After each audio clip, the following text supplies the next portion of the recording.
The Pie and the Patty Pan by Beatrix Potter. Pussy cat sits by the fire, how should she be fair? In walks the little dog, says, Pussy, are you there? How do you do, Mistress Pussy? Mistress Pussy, how do you do? I thank you kindly, little dog, I fare as well as you.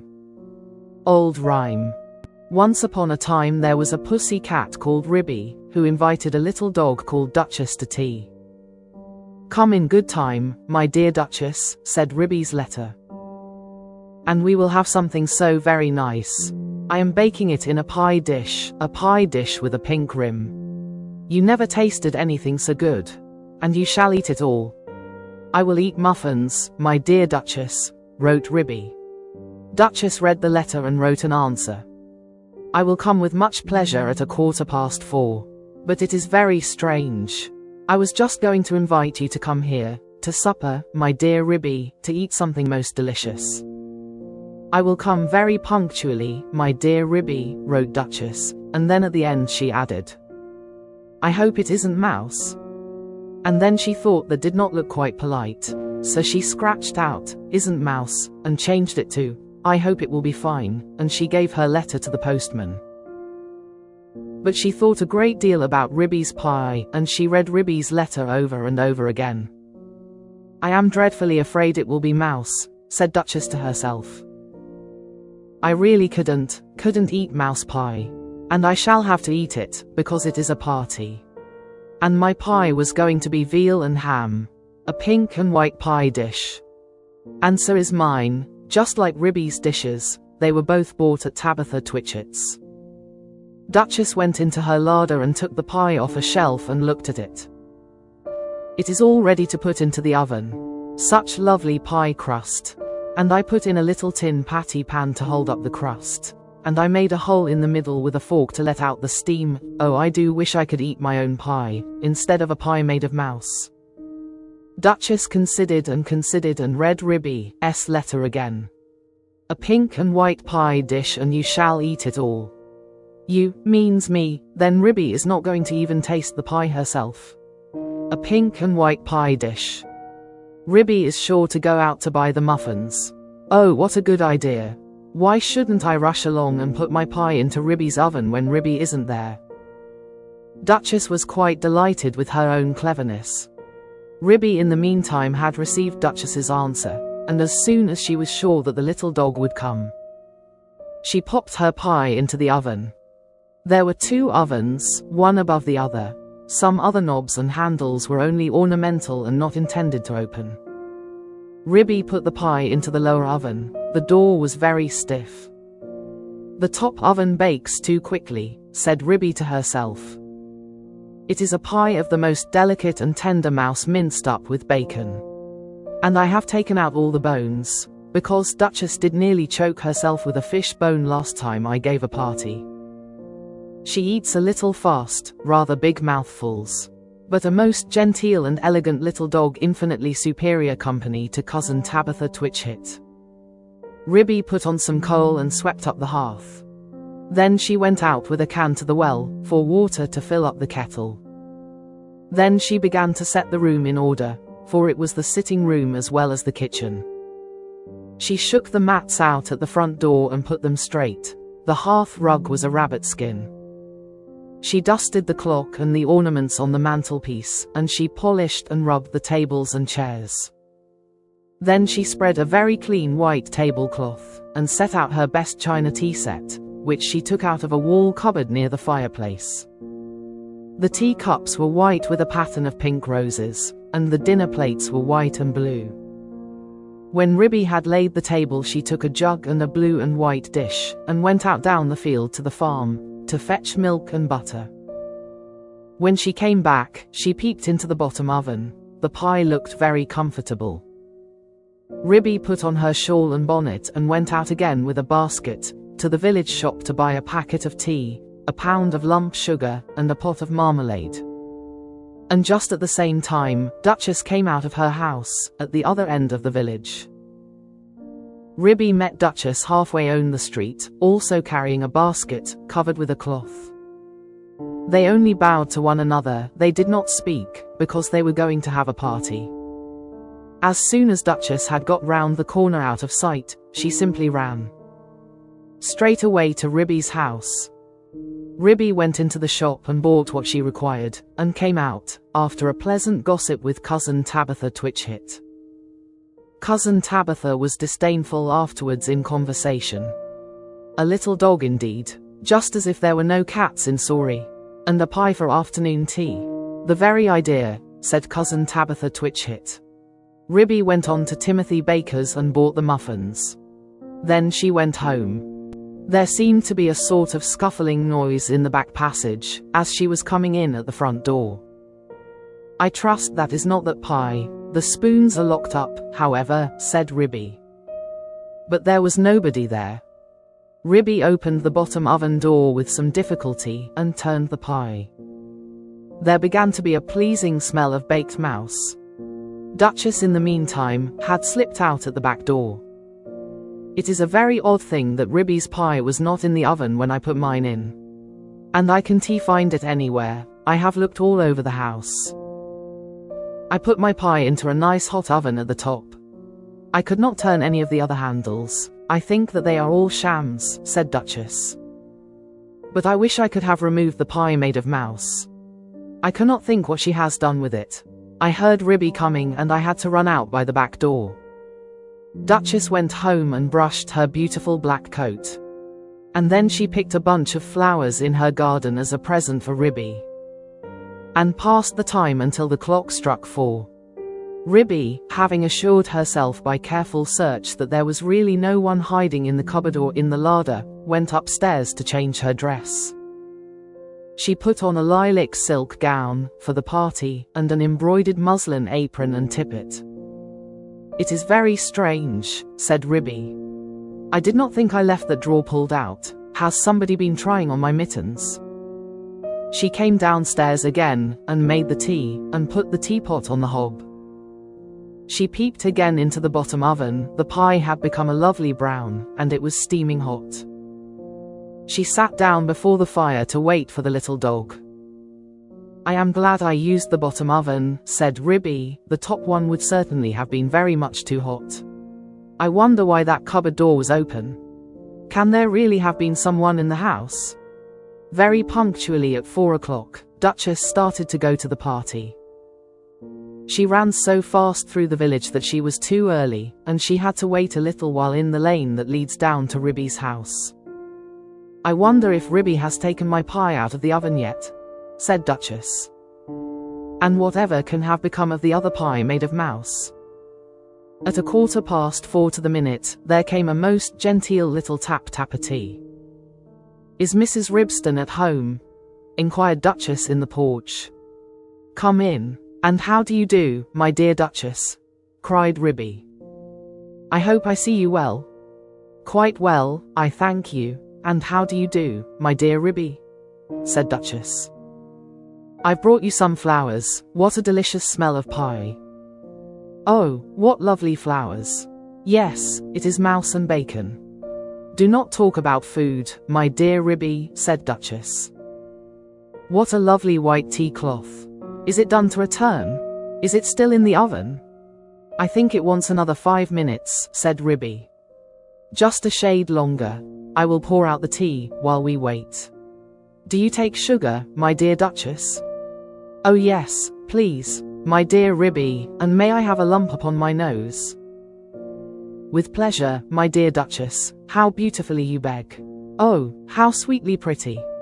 Duchess sat up with the sugar on her nose and sniffed.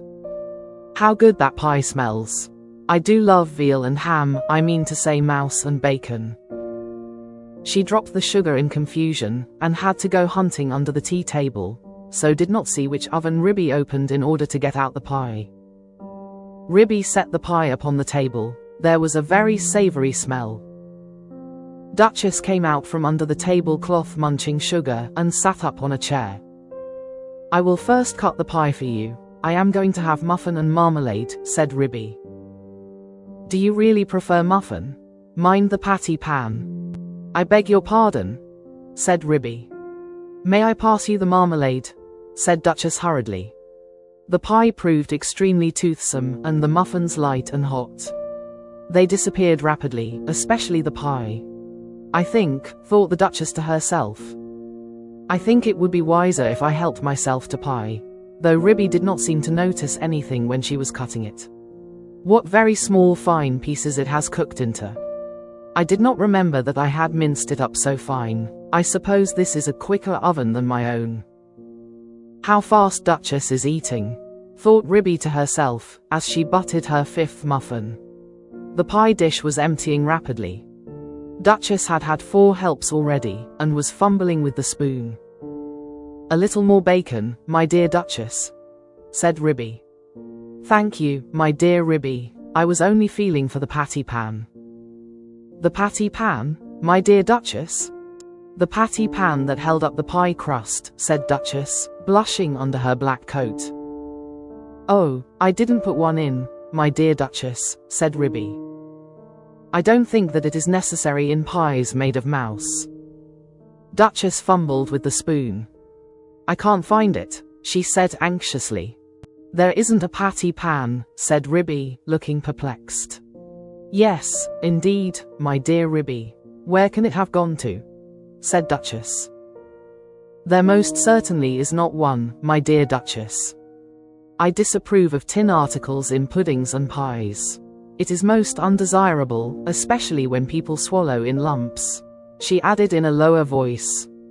Duchess looked very much alarmed, and continued to scoop the inside of the pie dish. My great-aunt Squintina, grandmother of cousin Tabitha Twitchit, died of a thimble in a Christmas plum pudding. I never put any article of metal in my puddings or pies. Duchess looked aghast, and tilted up the pie dish. I have only 4 patty pans, and they are all in the cupboard. Duchess set up a howl. I shall die, I shall die, I have swallowed a patty pan. Oh, my dear Ribby, I do feel so ill. It is impossible, my dear Duchess, there was not a patty pan. Duchess moaned and whined and rocked herself about. Oh, I feel so dreadful. I have swallowed a patty pan. There was nothing in the pie, said Ribby severely. Yes, there was, my dear Ribby, I am sure I have swallowed it. Let me prop you up with a pillow, my dear Duchess. Where do you think you feel it?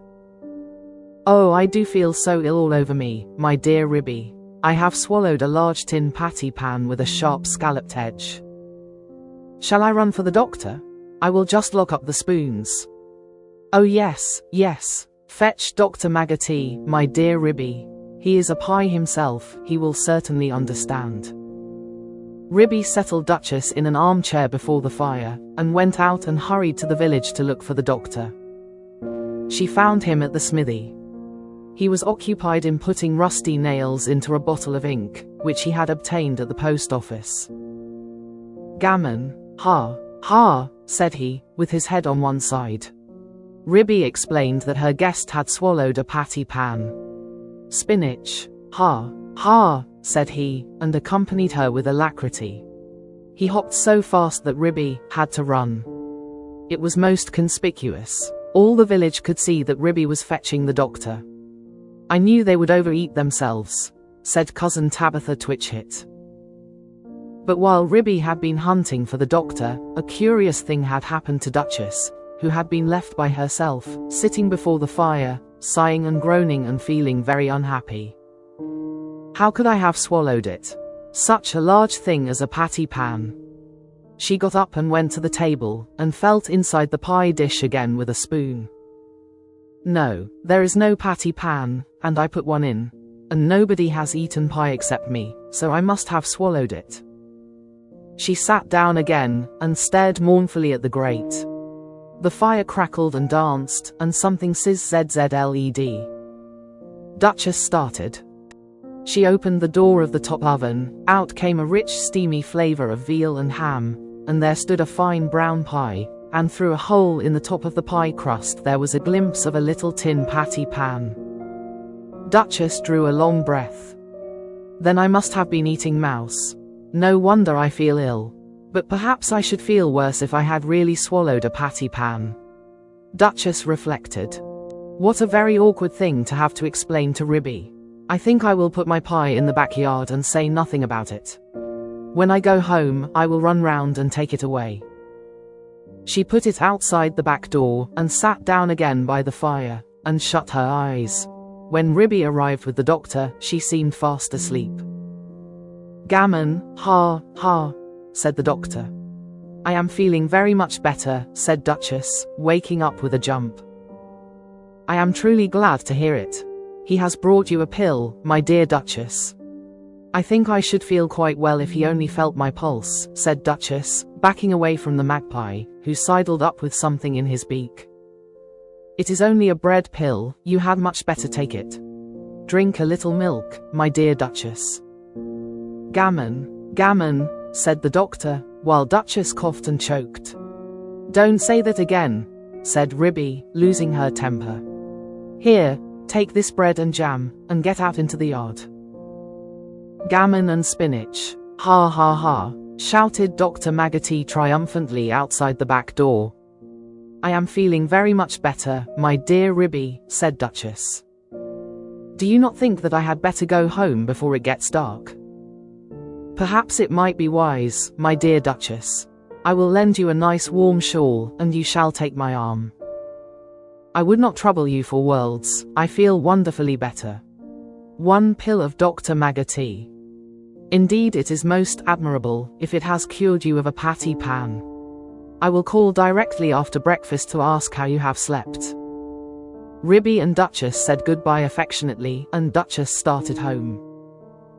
Halfway up the lane she stopped and looked back. Ribby had gone in and shut her door. Duchess slipped through the fence, and ran round to the back of Ribby's house, and peeped into the yard. Upon the roof of the pigsty sat Dr. Maggotty and 3 jackdaws. The jackdaws were eating pie crust, and the magpie was drinking gravy out of a patty pan. Gammon, ha, ha, he shouted when he saw Duchess's little black nose peeping round the corner. Duchess ran home feeling uncommonly silly. When Ribby came out for a pail full of water to wash up the tea things, she found a pink and white pie dish lying smashed in the middle of the yard. The patty pan was under the pump, where Drive Maggotty had considerately left it. Ribby stared with amazement. Did you ever see the like? So there really was a patty pan? But my patty pans are all in the kitchen cupboard. Well, I never did. Next time I want to give a party, I will invite Cousin Tabitha Twitch Hit. The end.